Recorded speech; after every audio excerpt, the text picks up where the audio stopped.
All right, welcome back in, everybody. We had an interview earlier today. He doesn't even know it yet, but we had on Brooks Auger earlier, who will took yard in Hoover. So interesting to have these two back to back. One Mississippi State, one Ole Miss. Daniel is not here tonight.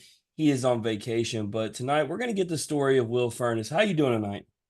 I'm good. I'm good, Mr. Jim. How are you doing? Man, you call me Mister one more time, I'm not gonna be doing good. I'm already turning 40 in less Sorry. than 3 weeks. Don't do that to me. Sorry. Jim. There you go. There you go. No, it's all good. I understand it. It's a respect thing, means you were brought up the right way. But yeah, no, great weekend. Just got back from Hoover. We were talking with Brooks earlier. We'll obviously get into all things Ole Miss, but obviously messed with him at the end because he didn't know that you were coming after him. And I was like, oh yeah, by the way, I'm having on the guy who took you yard. So uh, but let's break the ice first. Let's talk about, culture just in general. Let's go to music first. If you could go to any concert right now, see any musician anywhere, who would you go see? Where would you go see them at? Could it be like a prime time, like more in their prime, like an artist that's more in their prime? Hey, yeah, it's your Okay. concert.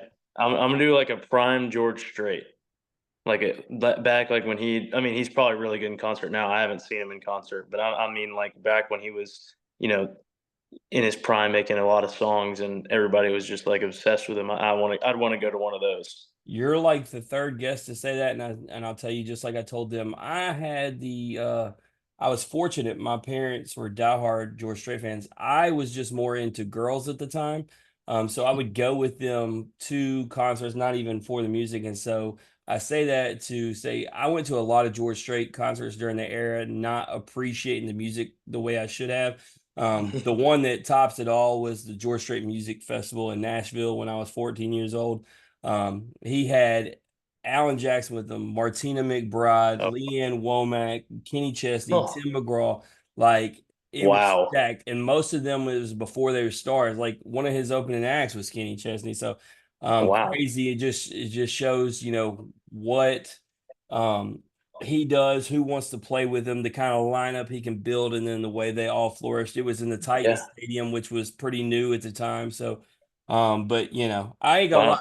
I have no regrets. Will, there was like it's a 7-to-1 women to men ratio at these things. I'm 14 years old. I'm not even country. I had a cowboy hat on. I was just doing what I needed to do. But the That's man, the awesome. man can sing it, and there's a reason why he's my parents' favorite, and I think he's somebody who stretches across all generations. So absolutely solid pick. Let's go to movies. Okay. What would you say is your favorite genre of movie? Oh, let's see. I'd say action movies, but I'd probably go in depth further into saying like I would say war movies like I really enjoy watching more war movies, like good war movies. No, not like the ones that you're kind of watching just bored the whole time. Movies that you really get invested in. So like Well, with it being Memorial Day weekend, I'm with you. Obviously, I'm a veteran, but I watched Lone yes, sir. Survivor last night. Not because that was the one I picked. I did the whole. I started scrolling, and it was the first one that caught my eye because I wanted a war movie, Mhm. and so I was like, "All right, let's do this." I guess I'm crying at the end of the night. Yeah, I know. I've watched every single one that is like Black Hawk Down, and I just watched one the other night. I don't know why I'm blanking on the name. It's the one where the medic. It's the one about the medic that doesn't believe in killing, that goes and saves all the people. Oh yeah, yeah, yeah. Warsaw. No, not Warsaw. Hacksaw Hacksaw Ridge. Ridge. Yeah, yeah, Hacksaw yeah. Ridge. Yeah, I watched Hacksaw Ridge The the other night, and it fact that was it was he really is, good. because that's a true story, obviously, the fact that he was able to survive, right? Like doing Nuts. things the way he did, shows that, God had his hand over him. He had a purpose for his life. And yeah, it 100%. wasn't to kill. So yeah, it's pretty cool. And that's the thing, right? So we're talking about these stories, a lot of them true, right? Mhm. Obviously Hollywood will, change a few things for cinematic purposes, but Mhm. for the most part, true, no different than, me watching Lone Survivor is true. And I think that's what Exactly. makes them even better because you already like the movie itself, but the fact that you know that it's true and what Mhm. you're watching, and I think that's why you can get emotional too, right? Like Exactly. these guys went through it, but Mm. I would be remiss if I didn't ask the old baseball question, what's your favorite baseball movie? It has to be. Ooh, that's a really good one. It can be a multitude of different ones. I would say, obviously, the basic answer would be Sandlot. I think one of my tops would be, and it's kind of like I don't know if this is a common answer, but Angels in the Outfield. I think that That one's is really not good. common at all. I think it's maybe been said once, and there's been like 230 baseball players. Okay, so yeah, no, Angels in the Outfield would probably be a good answer there. Yeah, no, we did a sports movie draft and I took Sandlot with the number one overall pick. We had people Good vote choice. on who had the best five movies. I don't know. I won in a landslide for the best five movies, but I really think a lot of it had to do solely based on having that movie because that's a lot of people's Mhm. favorite movie. Exactly. But it's also, do you like the kid movie or do you like the more adult? Because you know, Mhm. there's a whole different set right there. I mean, there's so many baseball movies by far of all the sports, and there's a lot of them that are very kiddie, and then there's a lot that are more serious. So it's Mhm. really just kind of what you're into. But if you're baseball like me and you, I'll watch them all top to bottom. Yeah, I'll give exactly. anything a try. I've watched a Ro couple that are bad, but hey, I'll do yeah, it. rookie ball is another one that's like, I'm a very analytical guy. I love the analytical side of baseball. So I think rookie ball is also a really, really, one of my top all-time movies too. Yeah, I think it's interesting though, like because when we're doing the draft, right? Like we're picking all genres, but just you see the amount of baseball movies there are, and even like right, like for instance, my wife was in this draft because she's a sports movie nut, but she didn't pick it because she's a girl. It really is her second favorite baseball movie behind Moneyball, but she picks A League of Their Own, and the reality is it's an amazing baseball movie. Like women or not, like it's a great baseball movie. So Yeah, I meant Moneyball. I'm sorry, I've said rookie I ball. I knew what meant you meant. I wasn't gonna Moneyball. do that to you. No, I got one. Have you seen? And I wasn't planning on going this way. Have you seen Trouble with the Curve? Is it the one about the big country kid that it's the blind guy that goes and sees and has like Yeah, he's a not person that blind, but looks yeah, for him? you're on it. Clint Eastwood. Yeah, he's the Yeah, scout. He, yeah. he can't really see him. Yeah, I only I've ask seen because it on TikTok.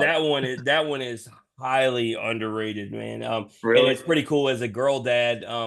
He raises his daughter to love baseball, and she knows everything about it. And as you're talking about, because he can't really see anymore, she goes Okay. and becomes his eyes on this kid and everything. So yeah, Awesome. Yeah. pretty cool. I've seen it on TikTok actually. I've seen like some, little clips of it on TikTok. Well, there you go. Hey, that's my challenge. Watch the movie in its entirety. You'll Okay. absolutely love it. Okay, Um, sweet. Last one to break the ice, and we'll get into your story. Staying with sports though, but not movies. If you could go anywhere in the world, any sport, go watch a certain team, certain player. Who are you going to see? Where are you going to see them? Uh it's got to be I've been to a lot of MLB stadiums just because I've traveled a lot for baseball, and we usually do that in the summer when the major league season's going on. So I've been to a lot of baseball, professional baseball stadiums. But I'd have to say going to Europe and watching a soccer game, or Japan and watching a baseball game. One of those two, because the Japanese baseball league, while it's like not as prominent as the MLB league, I would say that the um, the Japan league, all the people over there love Japan or love baseball so much that those games are just really cool to watch. I've seen videos on it, and I think it'd be so much fun. Me and you are on the same page when it comes to the European soccer. So nobody really says that answer.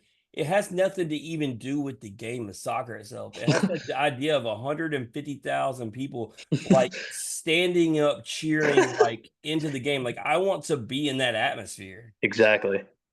Like I mean, think about it, man. We've seen our largest football stadiums and they double this up to I watch know. soccer. It's It's nuts. crazy. It's And nuts. and they live and breathe it. Like I hey, you think know. we get mad when our team Yeah. loses? Man, it ruined a Golly. month.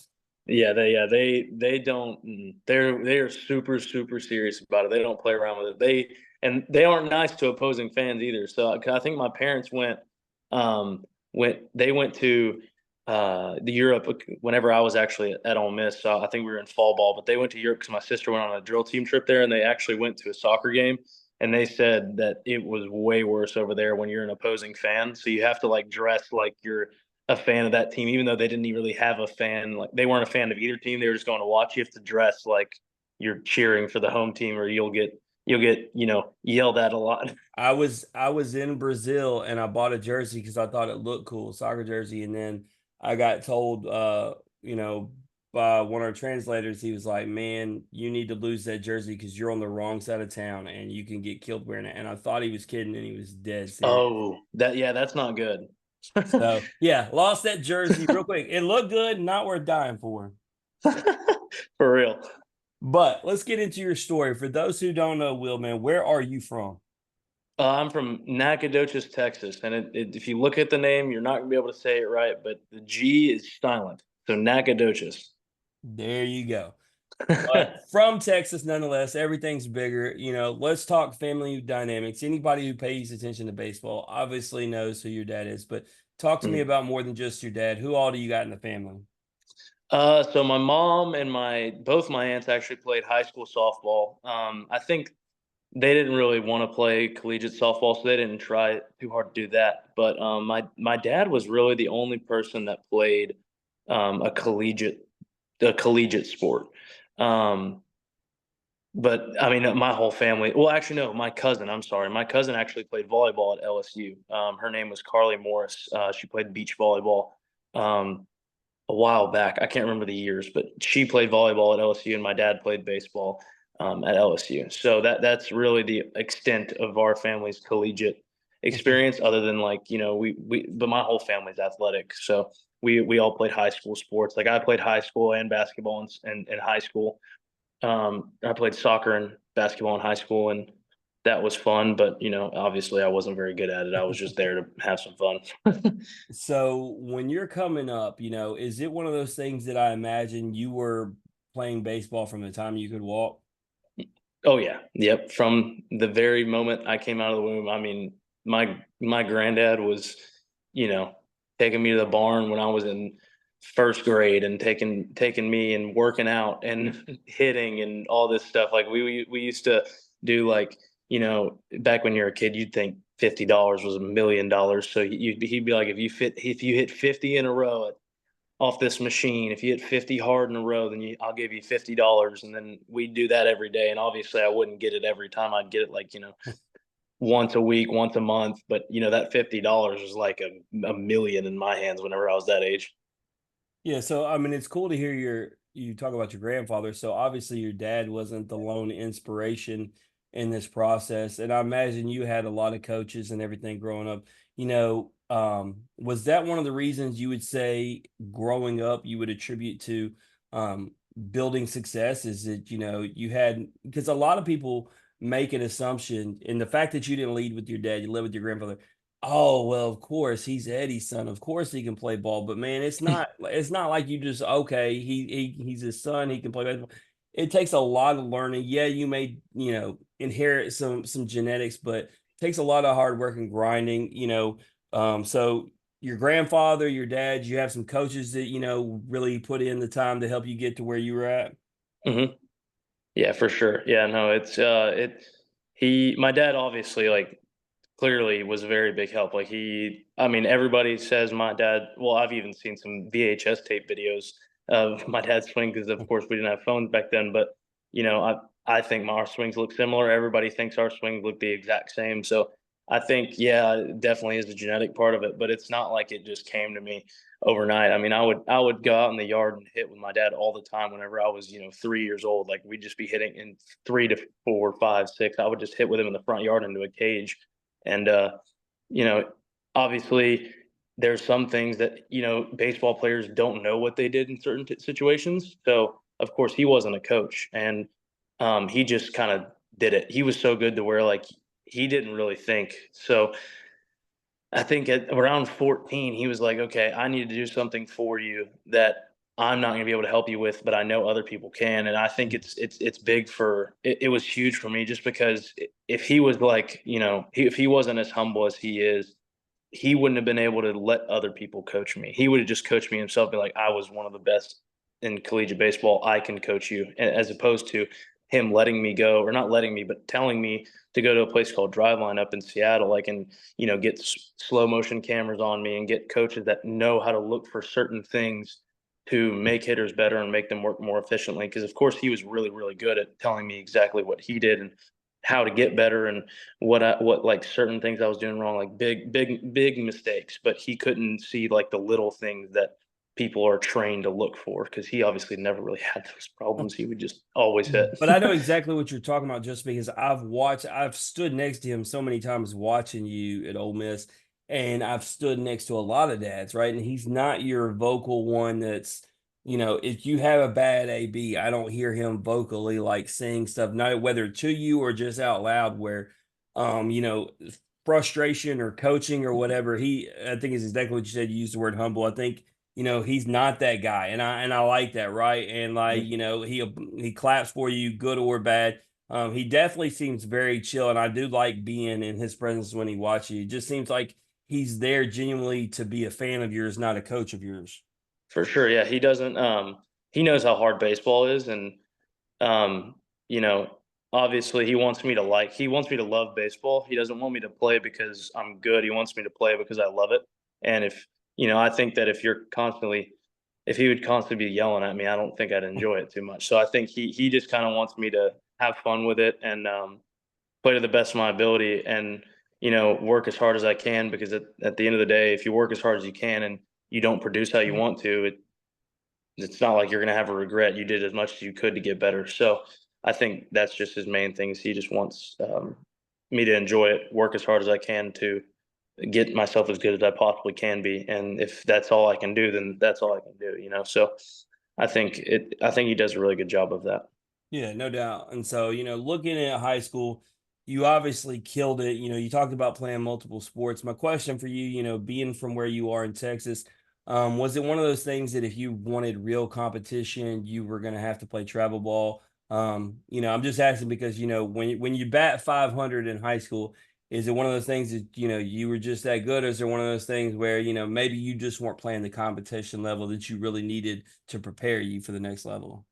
I think that it's kind of a little bit of both. I don't want to say, we weren't facing good competition because we were faced like there were some games where we faced a really like there's a pitcher for A&M. I think he didn't end up pitching this year very much, but his name is, or maybe he started on midweeks, but his name is I think it's Zach Bowden or Jason Bowden. Jason Bowden. He pitched for a team called Orangefield. They're a 3A school, but he actually pitches at A&M now, and I faced him, and I think he faced me 3 times to the lineup, and he struck me out twice, and I hit a home run off him. So like, it's not like we faced bad competition all the time, but yes, of course, we faced like some arms. Like I was just like, okay, well, this is not going to help at all, but I'm going to try to get the best I can out of it, take a really good AB, and But there are other games like, especially when we got the playoffs, we would face really good teams. I mean, obviously, we're not in like the Rockwall and the Rockwall Heath and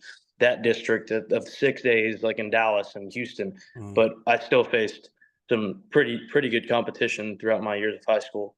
But yeah, I played I actually didn't even play for a team out of Dallas. I played for a team called USA Prime. I played for their national team because my coach that coached me in Dallas whenever I was younger actually coached that team. So I played with him with a bunch of really good players. I played with Ike Irish. I played with, let's see who else. I played with Judd Utermark. A bunch of guys. Dylan Dreiling at Tennessee. I played with him. I played with Reese Chapman at Tennessee.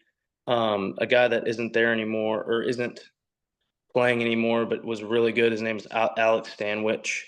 I mean, our lineup was just crazy. Antonelli Savateri, which you don't know him now, but I think he's going to do really good at a big school in the next couple of years. Antonelli Savateri. So I played with a lot of really, really good players Yeah, and no, against a lot of really, really good players. that's an elite list, and just going on one of the names off the top of my head, just because he's a guest of this show. But obviously, seeing him in Hoover, Dylan Dryland, Hmm. he made first team, all SEC, so killing it. But yeah, a good list there. So you're playing travel ball, you're playing high school ball. Obviously you have these expectations of playing college, but at what point do colleges actually start reaching out to you, and this becomes like a real thing for you? I think now they changed the rule to where like no contact whatsoever until junior year. But for me, it was early for me. I think it was my 8th grade summer, so going into freshman year. is when they first started reaching out to me and asking me to come to camps. And nobody offered me that year. But the very next year, I got better, I got faster, I got stronger, was hitting the ball harder. And so like my ninth grade summer going into my sophomore year, a lot of people started reaching out, and then I started getting a lot of attention, and I got offers from a good amount of different schools. And I think if I would have waited, then more people would have offered eventually. But I committed pretty early after people started offering, because I got really who I wanted to go to, and that was either I got Arkansas and Ole Miss, and I was pretty dead. So those were my top two schools, I and there mean, was really Coach no B point waiting. waste no time. I'm going to tell you, obviously you're like the 30th Ole Miss baseball player we've had on, and I'd say at least Mhm. 20 of them were an eighth to ninth grade year kid. Mhm. Like he doesn't waste any time going after his targets to get what he wants, and that's the way to do it, right? Because Yeah. you want to catch before everybody else does, and you kind of answered a question for me by saying Arkansas or Ole Miss because I wondered if LSU was ever a school that you had wanted because of your dad. So you say Arkansas, Ole Miss was if LSU comes calling because of your dad, is it a consideration? They actually didn't offer me out of high school. They didn't really recruit me that much. Period. I think I went there my eighth grade year, going into freshman year. So before people started offering me, I went in there and actually to the box and did a camp. And afterwards, they talked to me, and I didn't really hear from them much after that.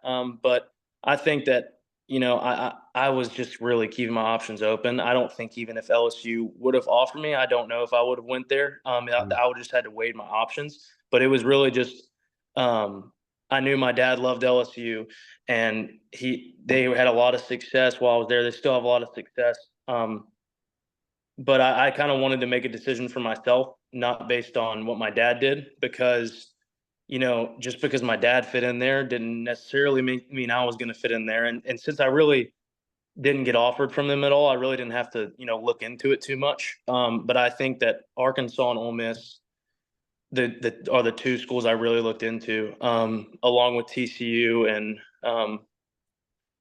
really. And I chose Arkansas or Ole Miss, and then I was like, okay, I think Ole Miss just feels like the right place to go to, and I think I made the right decision. I think you made the right decision simply because I mean I'm at enough Ole Miss games hearing the comps between you and your dad that I think going there, especially with everything your dad did, the expectation levels I think would be unfair. I think they would be because I already hear it at Ole Miss, right? Because Yeah. because you are his son, there's this expectation level, and if you went to LSU, I think there's and it's an unfair thing. And I've talked to your dad about it. I've talked to some of the other coaches about it, and I think it's a hard burden you have to carry. With the good comes the bad. Your dad is awesome. He's somebody Mhm. who you got to learn from, you look up to. But with that, unfortunately, people don't realize how hard this game is, and just because you carry his last name doesn't mean you're going to be him. But going to Ole Miss, I think, is a good decision, obviously, because the program within itself, Coach B, but not going to the same place as your dad. But you get to Ole Miss, you're coming from Texas. It is the South in both places, but Oxford, man, it has its own identity. It's a beautiful place. It's a small town. What was it like for you? Was it kind of a culture shock, or was it, man, everything you just expected it to be? How'd it go? So first time stepping on campus was actually I guess summer going into my freshman year, obviously. Or going into my collegiate freshman year. We had to get there for workouts, go to little summer school classes to get used to campus. And I think that was the best thing for us because we could kind of get used to where everything was, where the classrooms were, um, what getting up for class in general. I think kind of it took away the whole hectic week of week one of actual school, because we kind of had a familiarity with college campus. But honestly, it wasn't really that much of a culture shock for me just because I'm from a small town in East Texas, and Oxford's another small town in Mississippi. And, if you honestly look up the towns, they're really similar. Oxford has Jackson, where it's all the restaurants are on one, not all of them, but a lot of the restaurants are on one road. And Nacogdoches, we have a street called North Street, and that's where really all the restaurants are in Nacogdoches. So it really is. It's a small town feel, and if you're coming from a big city to a small town feel, I think it'd be a little bit different. But since I'm going from small town to small town, it was really just felt like right at home for me. And the fans made it even easier because they all love baseball, so they make you feel right at home whenever you get on campus. Yeah, no doubt. And so, I mean, I was at a ton of fall games your freshman year. Obviously got familiar with you real early. And what's funny is, we said you kind of avoided your dad's shadow by not going to LSU, but instead you come to a team where they just won a national championship and you're going to play first base and step into the shadow of Tim Elko. So you have not made things easy for yourself here, Will, no matter where you go. But nonetheless, you come to a team fresh off a championship. I watch you in the fall. You're hungry, you're happy, you're excited to be there. But I'll ask, when you are following up, Tim, when you are following up a national championship, I know you're excited, but is there some pressure in that when you come through following both those things? Uh, you know, I think from the outside looking in, it could very well seem like that. And maybe for some other players it is. I didn't really feel any. I know Tim was an amazing player, a really really great person. Um, but I kind of just wanted to be myself. I've dealt with the whole, especially because I've dealt with through even high school and summer ball in high school. I dealt with that's Eddy Furniss's son, and he that's his dad was is a LSU legend, has a number or has his number retired, and he's in the College Baseball Hall of Fame. And not that that's a bad sort of pressure. I think that could be good at times, make me want to be better.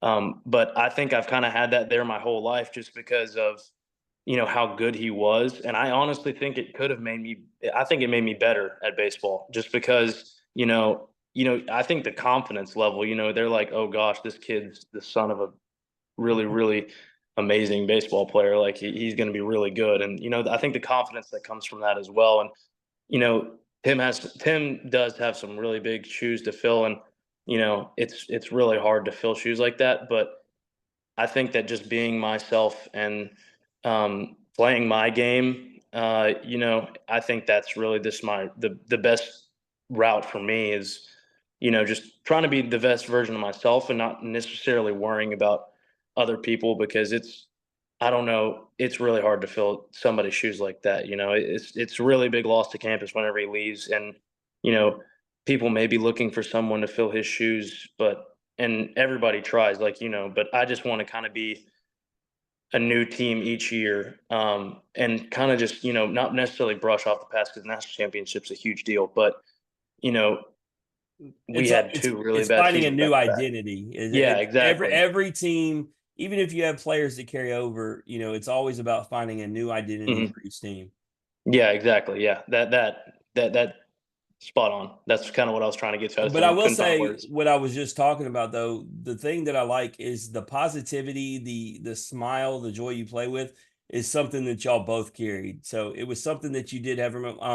Obviously I've seen you have some frustration when things don't go your way, but I've seen your interaction with the fans, after the game.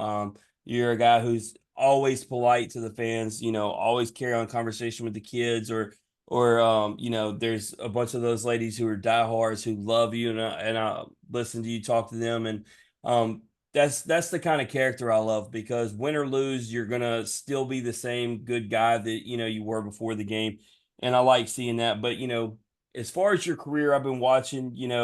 Last year your batting average was better than it was this year, but your power numbers have went up. You've had some significant home runs and some significant games. As far as getting your batting average where you needed to be, in this offseason, we know you got the power. We know you got that ability. What do you got to do to be able to get that batting average up to 300, get it where you need it to be? I think just making my swing more consistent and being more consistent with my approaches. Sometimes, I'm a thinker. I overthink all the time.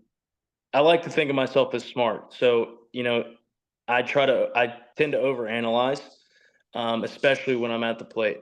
So I think really just becoming more consistent and confident in my approaches, and then being able to repeat my best swing more often, because those home runs are, I mean, some of them are not on easy pitches to hit, or my hard hits. Some of them are not on easy pitches to hit, but I took my best swing at them, and my best swing, beats some really good pitches. So I think if I just make the repeatability of my really good swings, if I make the repeatability, I guess, easier, and Yeah. I can make it to where take my best swing more often, which is actually what I'm going to drive on to work on this summer. Is just being more consistent all around, because my power numbers were there. Obviously, I'd want to hit more. That'd be great, but I think you know if I keep my power numbers the same and I bring my batting average up, I think more home runs will come just because I hit more balls hard. Well, I mean, I So, think you're seeing the ball better overall because you went from 13 walks your freshman year to 27 walks. So, mhm, I mean, clearly you're being more patient seeing the ball. It's just obviously fine tuning some things like you're talking about. mhm. The other thing I noticed, they've been able to put a shift in on you. Are you going to do some work into being able to try to figure out how to drive the ball the opposite way more consistently? You know, I don't know about that one, just because I've hit a lot of line drives over that way, and I can hit. Well, There's that's because you Ole look at Miss a guy. doesn't want me to. You look at a guy like Tommy White, right? And I know I'm Mhm, putting a tough comp for you, but his maze, he did it. I got like 3 of them videos from Hoover this past weekend where he did it, or just so it ain't just Tommy White, Blake Burke. mhm, Using big guys with mhm, power like you. I got videos of both of them pushing it the other way on the hard shift, so it's mhm. just it feels like if you have the ability to be able to do that, you're going to be able to beat the defense a lot, especially if they make assumptions on you. Yes, yes, true. I do think that I agree with you. But I would also say this is that Ole Miss isn't really looking for me. Yes, I think driving the ball the opposite way in the air would be great, but I did that a couple. I think on my best swings, I've done that a couple of times. Like, I hit a couple of opposite field home runs this year, but I'm more focused on keeping on hitting the ball in the air, because I mean I had a problem with that my freshman year. Um, Sorry, my friend called me. Oh, okay. Sorry, my friend called me. Yeah. I had a problem with that my freshman years, where I was hitting a ton of ground balls, and that's really what I wanted to get away from this year, is hitting the ball in the air more. And I did that this year, and I still probably hit a little bit more ground balls than I wanted to. Well, actually, more fly balls than ground balls, which I'd rather hit the ball on the line. But you know, I think that training, just hitting, because they don't want me to hit singles. I'm too slow to hit singles. Like, who cares if I can, chop a ball to the left side of the field and get a single out of that, when I'm just going to be stuck at first. I'm going to be a congestion on the bases. So I think I'd rather just hit the ball over the shift's head, and then not have to worry about, like, just don't hit the ball on the ground. It would be my answer to that. Yeah. And I will say this, we've talked a lot about hitting. I do like what you bring defensively to the table. You definitely hand-eye coordination, right? I've watched you quick with the glove, sharp. Obviously it's harder for a bigger guy like you to move, but man, when you make quick reactions and reflexes the way I've seen you to do it, I've watched you gobbled up some balls that a lot of guys would have let get by them. So I do feel good about you defensively. Is that one of those things that you've worked real hard at to get where you're at? For sure. They sent me to the Northwoods League, mainly for that reason, to get better at first. In my freshman year, I've always been pretty good at fielding. It's just I had like I don't want to say a mental breakdown. That doesn't really make sense. I kind of was like yipped up in the field almost. Like, instead of throwing, I was yipped up at fielding, and I don't know what that was, whether it was just because I was a freshman on campus, or I was worried about messing up, and I never really had that at the plate. It was just in the field. I would make some, brutal errors in the fall, in practice, and it was just like, I was like, why am I doing this? I've never done this before. But towards the end of the season, when I started to get in there, I kind of got my confidence back and stopped doing all that stupid stuff that I was, messing up a lot, and just making the plays that I've always been able to make in high school and travel ball, and just be the first baseman that I knew I could be, this whole time. Right. So, obviously things don't go well the way you want to end this season as a team. Obviously the last 2 years just as a whole, but Coach B is coming back. We know the kind of recruiting he can do. We just talked about it. We know Mhm. there's actually, a lot of talent coming back, including yourself. Just how much forward do you look for, or I can't even talk, looking forward to getting back out there because I know it's got to be a tough pill to swallow. Just the season ending so quick. And I know right now it's still going on, but I know you got to have the itch already. You're going to work on some things this summer, like you said, but to get back out there because you and a lot of guys got a lot of things to prove. And I'll be honest with you, Will. I don't know if you saw my preseason rankings. I took it on the chin with y'all. I picked y'all finish third in the West. I was there all fall. I watched Mhm. you guys hit the ball. Obviously, pitching wise, a lot of injuries happened after I Mhm. made that prediction that I couldn't have seen happening. But Mhm. um, I don't know why things didn't pan out. I'm not even going to like try to figure that out with you, but I know there's a lot of talent there, and I know there will still be a lot of talent there, and I know that Coach B will bring it around. But I look at guys specifically that'll come back just off the top of my mind, and of course I'm gonna use in off the bench guests, but you and Fisher and Hill, just like right off the top, like amazing. You look at the catchers that y'all have, like I know there's a lot to work with. So how excited are you to, even though it just ended, to get back out there because I know you're hungry to be a part of a winning culture with Ole Miss. For sure, yeah. No, I'm more than excited, and I think that I don't really know what happened either this year. I mean, I thought we were going to be just really, really good, but I It's like think you and that just Mississippi State flip because I actually yeah, did not expect much from it. I went and watched them in the fall, and they just didn't look good. And obviously you had like Dakota in them, and you knew that was going to happen. But outside of that, and now all of a sudden they got guys 1 through 9 that are batting well. They got pitchers healthy, and everything just kind of worked. And I think that's yeah, part of it, right?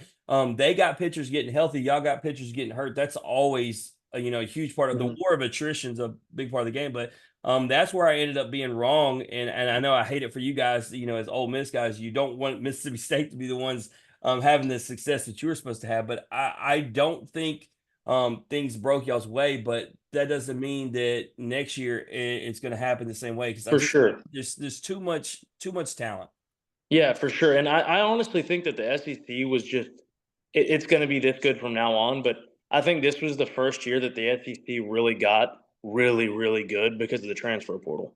And honestly, I kind of feel like it's just the teams who either get hot at the beginning of SEC play, and then continue to build on that, or it's going to be the teams that don't play well at the beginning, like LSU, and then or go through the gauntlet at the beginning, and then they win a couple games, and then they get hot. So honestly, it's just everybody is so talented in the SEC that it's honestly just who finds their stride I know that at the right because time. y'all weren't winning as much, he went under the radar. But and I told him this from fall ball. I got to go to a Grizzlies game with him and Luke Hill. Through that time, I bring that up because shaking his hand and hanging out with him, dude. Fisher has like veins on top of veins, and like his handshake, that dude's strength, and then you watch him hit bombs that all make sense. Like that is a man. Like I don't care if Yeah. he is 19 years old, 20 years old, whatever he might be now. And so when he hits those nukes, and like I think sky's the limit is with that dude. Like I mean, 100%. and so I look at the power of you and him. If Luke can, have some consistency as a guy on top of the lineup, like I said, you got multiple catchers who can catch it and swing it. I just, oh man, and that's not even going through the whole team, but that's just staying within the infield itself. Mhm. I think y'all got some dudes, and all y'all are going to be doing your own thing this summer and working. I'm interested Mhm. to see you bring up the transfer portal. I don't expect Coach B to come up empty. Obviously, bringing up Oh, those no. two guys, he brought in some guys. Things just didn't work out. Pitching, I would love to see y'all be able to pick up some key guys in that because I think that's just the one thing that y'all have to address that a lot of other, as an LSU guy, right? We Gage, Jump, and Holman. Neither of those guys were dudes on our team last year, right? Those are both Mhm. transfers, and that's our two aces. So hopefully y'all can land, a For guy or two sure. in that like that. Yeah, exactly. I think that it's I think it's a bigger deal than people think that Luke and Fish and myself and a couple of other guys that are staying because the guys we got out of the transfer portal, we had a completely new team this year, pretty much because of how many people left and how I many think guys were older and 17. new faces is what I remember. Exactly, and I think in our lineup, like, at the end of the season, in our lineup, we probably had, I think, okay, so it was me, Groff, Lej was hurt.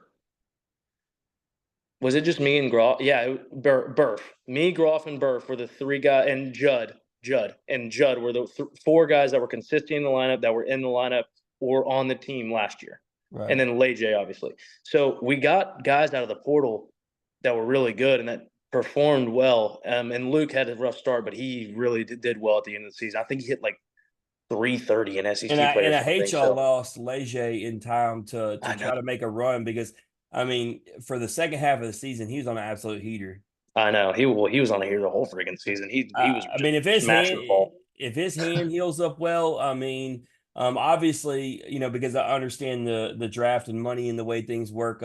Doing this 4 years, being a fifth year, he doesn't have a lot of leverage, but nonetheless, there's going to be a lot of teams that are going to look to take him somewhere around the seventh, eighth, ninth, 10th round, and he's going to get his shot. 100%. Because he has the talent. Unfortunately, he doesn't have the leverage to make as much money as he could, but nonetheless, he's going to have his chance to make it work his Exactly. way to the show, and I like it. Yeah, me too. I think he's going to do really well in pro ball just because of his personality. The way he carries himself. I think honestly, pro ball is perfect for him. I think he's gonna do really really well in pro ball, and I think he has a shot, just like anybody has a shot. I think he has a really good shot to make it all the way, just because of the way I see him work, and how good of a teammate he is. Because I think that's a bigger factor than people realize. Is if you're not a good teammate, nobody likes to be around you. It's kind of hard for you to do it by yourself. So I think he's a good enough teammate to where he's going to have a lot of success coming for him, and I'm excited for him. Yeah, no doubt. So the last thing I want to ask you about, and then we'll play the game. Obviously the regional tournaments came out today. Not going to spend the time, going through it. Mhm. I don't know how much time you got to look at it, but if you were just looking at, kind of what you saw laid out, is there any team first off, and maybe you can name a couple that, you just really think got a great road to Omaha and, you really feel like they're going to be there? It's kind of hard to say because I think every team, any team, just because baseball the way it is, I think any team has a chance to make it to Omaha. I mean, you look at Ole Miss; we were the last 4, and we made it. We made it all the way and won the national championship. Obviously, we had really good But I talent, but think it's important to note because I actually picked y'all to win it all preseason. So Mhm. y'all came through clutch for me. And the thing is that team is not you can't call it a Cinderella team because it had all the talent in the world. What it was, Exactly. and when you look at the whole, Tim talking about don't let us get hot. Y'all became who y'all were supposed to be all Exactly. along, and so Hmm. it just all came together. But that For team sure. was so talented. Most people forget, when Tennessee came in there and gave 'em a thump on the head. They were the number one ranked team, and that wasn't like a terrible ranking. That team had all the talent in the world. And that team, I think it's something that every team deals with, but I think Ole Miss has had to deal with injuries about as much as anybody. And that team that year had dealt with many injuries. I remember I think Kevin Graham got hurt in that series. Hmm. It's a lot of different things, but yeah, they got hot at the right time to your point. What I will ask you, if that's the case, if you want to, let's go a couple storylines real quick. They're guests of the show. A lot of the Tennessee guys, a lot of the Wake Forest guys. I don't think it's any coincidence that one, they put Southern Miss in Tennessee's region because of the way they were treated last year. A little payback, but they do have Wake Forest across the way with the potential that if they can win at ECU, which is very doable because as good as ECU is, two things. One, Yesevich is hurt. And two, ECU played in the American Athletic Conference, whereas Wake Forest had to play like 8 top 25 teams. So, and they're very seasoned. So I think that's going to happen. Like, what do you think about the idea of Chase Burns? I mean, and he is every bit of electric. I've seen him in person 10 times, is advertised like going back to Knoxville and having to pitch in that environment. uh, you know, he's so good. I think he can handle it. It's going to be. I mean, obviously, I think they're going to get after him. He's going to They're going pump to get after him. 103. You look, Yeah, he's gonna. whether he has success or not, he's going to get juice. Yeah, he's gonna definitely hit a PR there. Um, I Shoot, I'd be excited to watch that. That'd be so cool. You know, You want me to tell you who I think's going to win the national championship? Just based on, I think that any LSU team or any SEC team is going to win the national championship, and I think LSU has a really good chance because of the way they're playing right now. Man, but I hate our look. All the projections had Oklahoma State or Florida State or Arizona.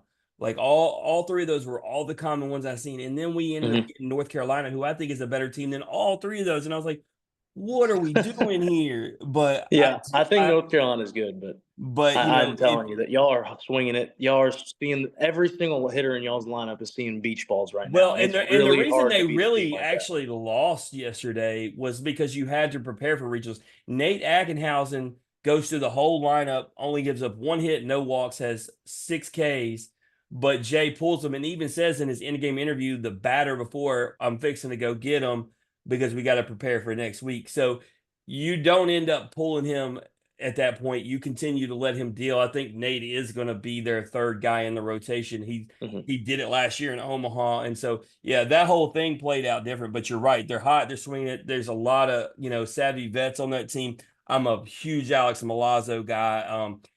It's no coincidence that if you go back, and you may know this already, Will, if you go back to last year when they started getting hot, even though they were number one, you remember they had the little slump, Hmm. and then had the bad series with Mississippi State.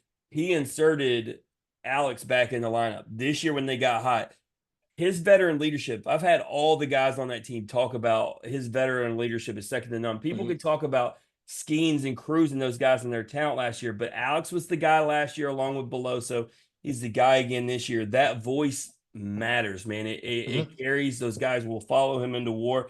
And so I don't think that's any coincidence. But you're right about the SEC. Arkansas, they don't really have the bats, but man, do they have the arms? Tennessee is a complete team. You got A&M, Mississippi State, like yeah, you're right, and the fact that so many teams got in the field, which was a record. Hell, I even thought Oklahoma State didn't get any favors by having Florida as the three in theirs because Exactly. all you need is their pitchers. It's the same thing we just talked about with Ole Miss in 2022, right?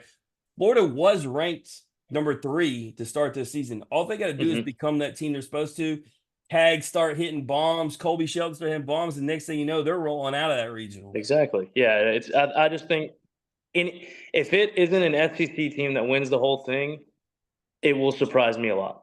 It'll blow my mind if an SEC team does not win again this year for the however many years in a row.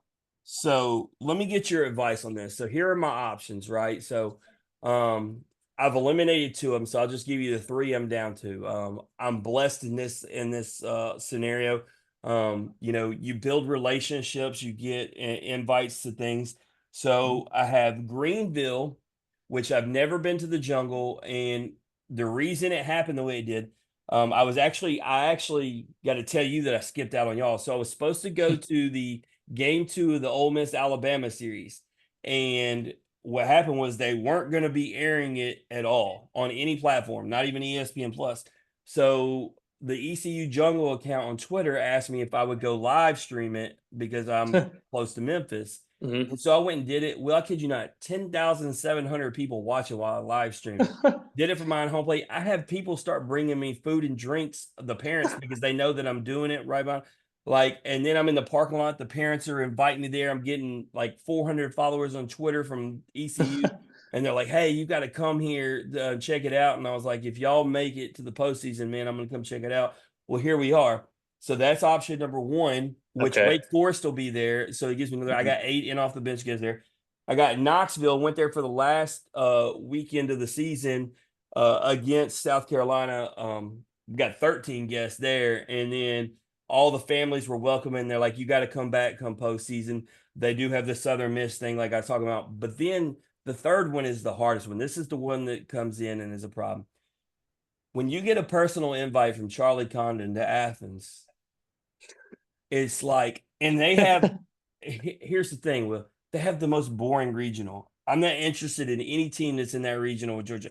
I think they're going to cruise. So I would be going there on the sole purpose that I've never been there and I'm going to watch hopefully Charlie hit tanks because the other two have a lot of intrigue. So I don't know, just from you hearing that quick, thought process, you don't get a lot of time to think about it like me. If you were going to pick one of those three, where are you going?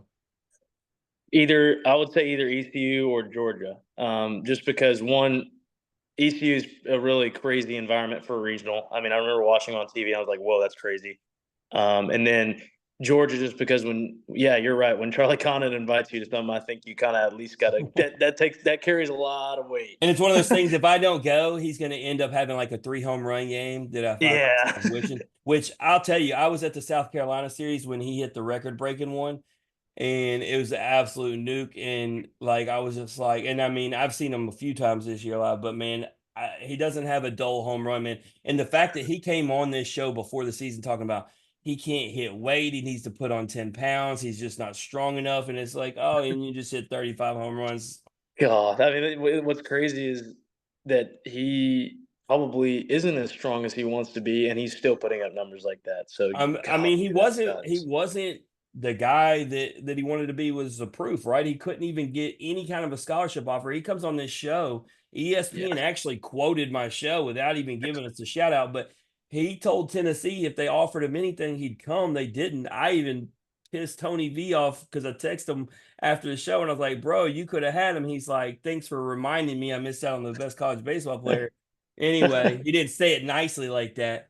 And it's like, my bad, coach. But yeah, no, I mean, he could have easily been in Tennessee, but all they offered was a walk on, and it was just Tennessee and Georgia. And being that, he's from that area and he always saw himself in a Georgia uniform, if neither of them are going to pay, he was going to Georgia. And Mhm. here's the cool part: everybody expected him to transfer out last year, right? Because Georgia's not very good, and you can go to LSU, Tennessee, A&M, or whatever, and he stays there. And here And we get a are ton as of money. right, and here he Yeah. stays there in the number 7 seed, man. Talk about, and Wes, shout out to Wes Johnson. He leaves LSU, turns that team around. Like it's cool to see a guy getting rewarded for being loyal. Yeah, and yeah, showing your loyalty to them because they showed they showed loyalty to you because they offered you even though, nobody else did. So, like, obviously, Georgia got extremely, not lucky, but, they got a dude, and it's crazy, like, it's actually, like, blows my mind how he didn't get any attention out of high school. I don't know if he just had the biggest, you know I guess glow I up mean, well, out of it anybody, happens but all the time. Like yeah, I'll it give you an does. example of an LSU a guy who wanted to go to LSU couldn't get any looks from anybody. Brock Wilken dreamed of going to LSU, Mhm. as in the number 17 overall pick by the Birds, ACC home run king. He wanted to go there. He came on here and said they never gave him a look along with any SEC teams. He ended up Wow. at Wake Forest because nobody gave him a look. So this isn't like, some unheard of story. And I know there's a lot of ground to cover. It also depends on, what travel ball showcase you might be at because we have a lot of guys that tell us, they just happen to be at the right one and then they got Mhm. approached by a coach because they had this amazing weekend. So, For sure. it's a lot of things in how it plays out, and I think also guys got to make themselves known. That's why you like seeing these guys who are putting their own footage out now, and saying, "Hey, I'm looking." I've seen guys looking for a transfer portal, and they're like, "Hey," and they put their stuff out and they put their information. I make yourself known and available. Yeah, A coach is probably not going to know about you otherwise. for sure. But I've done talked your ear off enough. It's time for us to play the game that everybody Okay. plays. It's called this or that. Very simple. Give you two options. You choose one or the other. You can't Okay. say neither. Can't say both. It's brought to you by Chinook Seedery. I know you've had it, right? Yes, I have. What is your favorite flavor seed? The, Cinnamon Toast Crunch. No, no, no. Yeah, That that is is, it. okay, yeah, All yeah, right. Cinnamon Toast Crunch. Here's my challenge for you. Go hit up Ethan Leger if he still has some. Get you a bag of cinnamon toast and barbecue. Mix them together. We call it the smoke and toast. Ooh, Absolutely amazing. that does sound good. All right, here we go. First question: would you rather grill out like barbecue, or would you rather go out to eat? Uh, Grill out, but if somebody else is cooking because I'm not a very good griller. All right. Well, if So, somebody else is cooking, what are you having them throw on the grill for you? some steaks, and then, some steaks and a brisket. Those 2 are really good. Some steaks or a brisket, I should say. Don't really shouldn't really do both because those are both pretty filling. There you go. All right, y'all need to start inviting Will to the barbecue. He will bring it. You just got to cook it. Indeed. All right. Would you rather have a fast car or a luxury car? Oh, that's a good one. I would say luxury car because if I had a fast car, I feel like I'd definitely, get some speeding tickets and drive my insurance through the roof. So, I think luxury car should be the go for me. Luckily for me, since I was in the military, I've always had a car that was both, and so I get the tickets and look good doing it. So it just is what it is. But I've always loved my cars, and obviously you see how many games I go to. I travel in my car everywhere, so I live in it. It's gonna look good. It's gonna be comfortable. Yeah. Um, would you rather trip and fall in public or pass gas in public? Oh, definitely past gas. I mean, come on, everybody does that, right? Thank you. I mean, Brooks on here earlier says he'd rather trip and fall. I'm like, you're a Well, collegiate dude, athlete. You can't trip and ridiculous. fall in front of people, man. You Dude, just he do it. he definitely passed gas on the mound on whenever he pitched against us. He's lying. All right. So this one sometimes is easy, but man, there are guys who aren't as big of fans of the powder blues. For you, would you rather have the pinstripes or the powder blues? Are you talking about comfort or look? We'll start with let's do both. Let's go with comfort Okay. first. Comfort, I'm gonna say the Pens, just because I mean they're more I wouldn't say airy, but they're lighter. Um Looks, the powder blues for sure. But the powder blues for comfort wise, they fit a little tighter and they're like not they're kind of like rubber bandish. They're stretchy, but Mhm. they go back. Whereas like they're more fitted. Whereas the I guess the pinstripes are like looser. They don't really feel like you're wearing That leggings makes sense. almost. Vance Honeycutt, when we had him on before the season, same exact answer as you, right? So he said the vest jerseys were his favorite. They weren't the best looking ones, but he talked about it basically felt like you weren't wearing a shirt. And so That yeah. he said those. So he was like, because North Carolina's got a beautiful kit just like Ole Miss, but he's like, he goes, of those, he goes, all our jerseys look good. He's like, it's probably our least best looking one, but he's like, man, it feels like you're wearing nothing. So Yeah, exactly. all right, you're a big guy, so I'm interested in this. Would you rather wrestle a bear or a tiger? And let's be clear, well, you're not winning either. I'm just giving you an option of what you going to try to get out of. Uh They're both fast, so I'm not outrunning either of them. I'm gonna say I have to go with a tiger because they can't. That bears are you can't even lift up a bear. So I have to say a tiger, even though I'm gonna get whooped in both of them. But Yeah, oh, yeah, there's no right answer. It's just really yeah, what way do you want to go out? tiger's lighter. So we always do the no win question to a guaranteed win question. Would you rather have a private yacht or a private jet?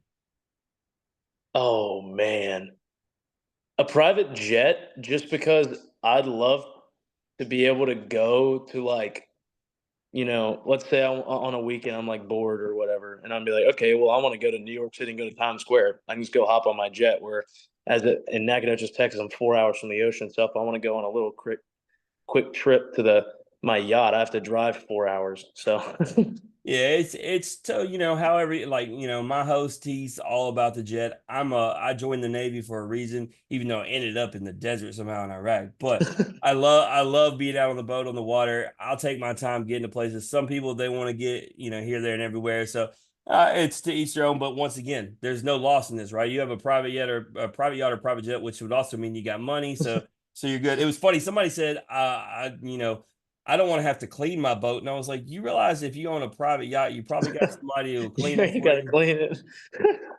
All right. Sports radio or sports podcast. And to be clear, you don't have to say sports podcast. You're on one. I actually prefer sports radio. My host prefers sports podcast because he likes to listen to specific stuff. I like to actually just put it on and just kind of let it roll with whatever they're talking about. So everybody has their own preference. I would say sports radio, just because I think that it I can listen to it while I'm driving and not necessarily have to like lock in. Like if it's a video I want to watch, I need to like pay attention the whole time. But if I'm driving, I'd rather put on the radio because I sometimes it's stuff I don't want to hear, so I could just really just look into driving and then I can hear like a part about here's this. I want to listen to this. Yeah, I mean, it's interesting because, this is the fourth year of the podcast, and I tell people that I listen to sports radio, not sports podcasts, and they're like, that's weird. But I'm like, man, I live in Memphis area. So, even in South Haven, I get Memphis radio. They have four great, shows that go throughout the day. They have for years. They're ranked third in the country for a reason, talk a lot about sports, obviously SEC, especially, a lot of football. You get the Memphis Tigers stuff, which I grew up. They'll talk about Ole Miss, Mississippi State. So, it's one of those things I can just let it roll. And more times than not, they're going to be talking about something I want to listen to. So, and like you, I don't have to lock in, right? If I get out and step out during mid conversation, I'm going to be okay. So, Yeah, exactly. all right, next question, last question, the money question. Would you rather me bring you $10 million, $100 bills in the briefcase, and you can have that, or I can bring you a national championship next year? Which one do you want? National championship, 100%. A lot of guys say that, and I don't believe them. I believe you. I don't believe Brooks earlier. I know Brooks very well. I think he was lying, but I do believe you. But I'll tell you Yeah, what no, I've told a nothing's lot of gonna guys replace when that. came on here. After Skeens came on here after he was the number one pick and basically got $10 million. And he said he would give the pick back and the money and just keep his national championship because the memories were irreplaceable. And when I have a guy like that tell me that, who am I to ever argue what you get out of winning a national championship? Exactly. I think that's. I mean, you can go on to make a. I can go on to make $10 million after college. Who says I can't? But you can't go win a national championship after you're done with college. So Well, Trey Lipscomb from Tennessee flipped it on me and was like, "Would you do the podcast or $10 million?" I said, $10 million, and he goes, "No, no, no." He goes, "The reason why we picked the national championship is the memories that come with it." He goes, "You've been in Omaha the last 3 years with your son." He goes, "You go on all these trips every weekend. You meet all these people. You interview all these athletes." He's like, "You throw all that away for $10 million." He goes, "You're telling me you do that?" And I was like, "You know what, Trey? That's why I ask the questions, man." Because he's right. I wouldn't, man. I've priceless memories over the last 3 years that it's the same thing as y'all win a national championship. Blood, sweat, and tears on the field with your brother, starts in the summer, goes all the way. Yeah, so but you're off the hot seat. Appreciate you coming on here. Is there anything you want to plug or promote before you get out of here, Will? No, I'm all good. I thank you for having me on. And my phone's at 1%, so I did it. I had a perfect battery percentage whenever I got on here. So There you go. Well, I'll tell you as you get off here, like I said, the fans love you. You're a good young man. Just keep doing what you're doing, grinding, and I look forward to seeing you next season. thank you, thanks for having me on. Absolutely. That's Will Furniss, everybody. If you like hearing his story or you just like hearing Average Joe's talk X's and O's, please like and share the podcast on Facebook. Retweet us on Twitter. Listen and subscribe on Apple, Spotify, and Anchor. As always, ratings, comments, hugs, love, feedback, all that good stuff is welcome. We'll be back tomorrow night. We're going to be talking to ECU baseball. But remember, in the meantime, strong body, sharp minds, grit and grind all the time. We are out.